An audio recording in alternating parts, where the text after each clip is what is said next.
Good morning. Ngasigi card ki message email se ngasi se nomaijing numit ko. Nomaijing numit se aham bada number se 156 later ko. 156 in the angel numbers daily gi piba mine later aduga color dana pink setlo on hai bane ko. Adu ngasi se exam ke ga leina bane na angangi ko. Haidi yellow gumba oina set piu ko. Haidi yellow natraga orange gumba kai gumba the minus setlan biyo angang da ko. Adu ngasai 156 isu iba buti ke shukai de aduga ama wish fulfillment number harasina koina 1176 gumba se angangi keno da ihan biba. Adu malaire aduga chatring da gumba ko haidi sum ambika mantra gumba se son bayai ko haidi ambika mantra mamang da hap ki ba do dum ko haidi google da kai da dum hai petang type tawra ko ambika mantra to ambika anadini dhana ashwaruda prajita len ko adu haidi exam chalam dai gumba da son bagi mantra hai tare ko angang ai ke tuduna adu haidi yum da gi chatring da hai pe solo shya do chimpa bu boy ra ga di horen exam hall da pham matung da kai da ngatang adu maina solo shya ko adu dum laire aduga yum da gi enen han so pe pudi hai gre ko haidi green elaichi gumba ma ummaga tho ko lambi da dum otho mo ko shukai de ko haidi ummaga tho pa sayo ko lo yo solo hai bana de ummaga tho piyo ko adu dum laire ko khona tawba ya base ado kaino haidi orange ka yellow ga ani sim nung da ma se piro haidi pink se na hai tar ko na hai kano budi na nung ti gi hai bada budi adu budi oyana ko adu important oi bani na haidi orange or yellow gumba kai gumba ma set pi be ko no ham bada card ki message yenga se ngasi gi oina kari energies lake aduga timing afaba sai pe haira se genga se ko yum da gi thokpa matam da karamba matam ke ka phage hai bado adu sai pe yenga se ko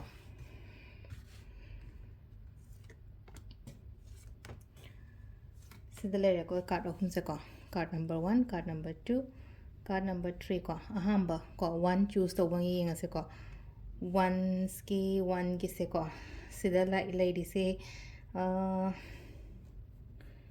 yamna haidi ko haidi emotionally nahangai keno iramaga so hajikti yamna mature oibagi mawong da ma oire ko ngasi gi oina haraga di ko control tawo nungai taba khota ba leiraga so ko haidi control tawo aduga amana ko yamna balance tawraga thaba inkhang tawo mangam gani ko haidi phajana mind gi khan ba oibado thamoi dagi khan ba haiba male kokte khan ba haiba male na ko haidi ngasi gi oina haraga di phajana haidi mind rule tawbagi type ta dumaina ma tawe ko sisena khogi number 1 khan ba ko number 2 ko number 2 sina chamam na bagum bakra lay ko ngasi gi oina haidi chamam na decide to ngam da bodo haidi karam bana phaga dage karam bana pharoi dage haiba gi adum bakra confusion gum balay ko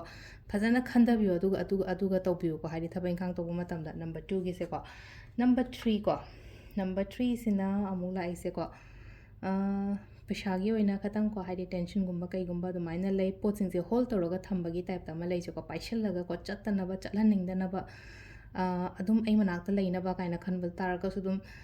पैसा से दी energy ने को energy का चप माने को अमु चटकनी अमु लाकनी अदु केम खनबीगनो को सिगी मतंग दा हारागदे अदो सिदा लेरे को खोगी ओइना ngasi gi oina card ki message se अदु टाइमिंग से ayu ki pung 3 ka minute 30 dena 13 ga minute 13 phawng lere ko